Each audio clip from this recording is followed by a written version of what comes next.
So the welfare state or the social policy reforms kept on their march toward more and more help to the poor and needy. So from 1906 to 1914, now we see more action in these areas. So we move from classical liberalism, which doesn't concern itself with the poor or the needy or the marginalized, to social liberalism, whose main purpose or whose main action is to care for the marginalized in the society. And from laissez-faire to welfare, and mainly the idea of state working for the poor and needy was strengthened because of the fear of the Labour Party, as discussed before. So these are, now we will discuss some of the reforms that were done in this era. First one was licensing and closing of pubs. So there was heavy drinking. So what the government did was to improve the conditions of the poor. They said that the hours of pub when they were opened will be restricted, and many of the pubs were simply closed. Then there was tax was imposed on pubs who were allowed to work. Then schools were open to all. More grants were given to the schools during this era. More scholarship was given. Land was given to new schools, and meals were made compulsory in 1914 before the war.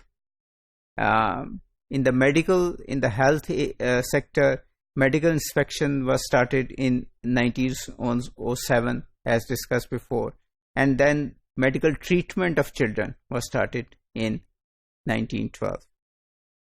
Then the Education Choice of Employment Bill enabled local authorities to help provide them vocational guidance, so that people know where there is employment available and they can go there and seek it.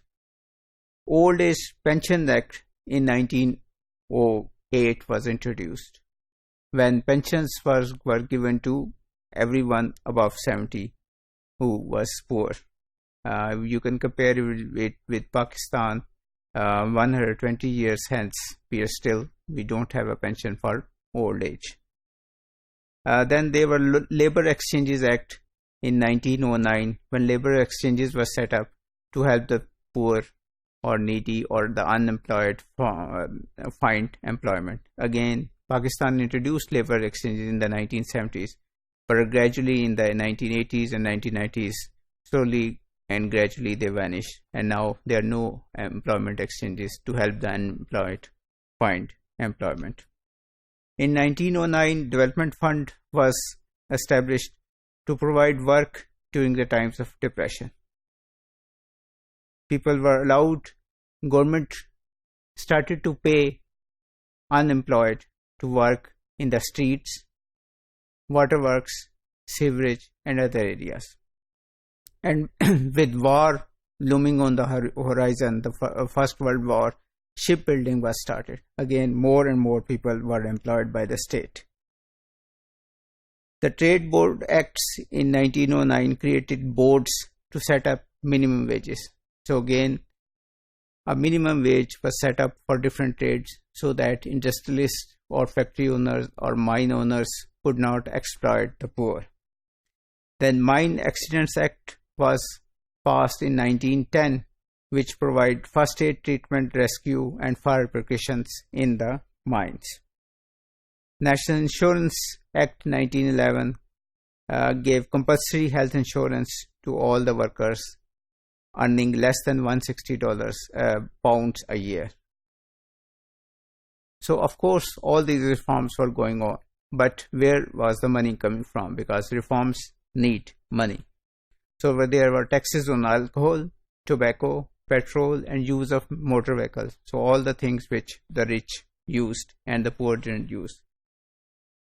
The rest of the expenditure was paid by us, meaning the empire. So India, Pakistan, Jamaica. So these countries paid for all these reforms that were happening in Britain at that time. But wealthy didn't give up easily. So they were against these reforms. So they fought against it, especially in the House of Lords. So House of Lords in England is basically a hereditary chamber made of rich landlords. So they stood against these policies, but eventually, because of the pressure of the House of the Commons, of the government, they have to give way, and these reforms were passed.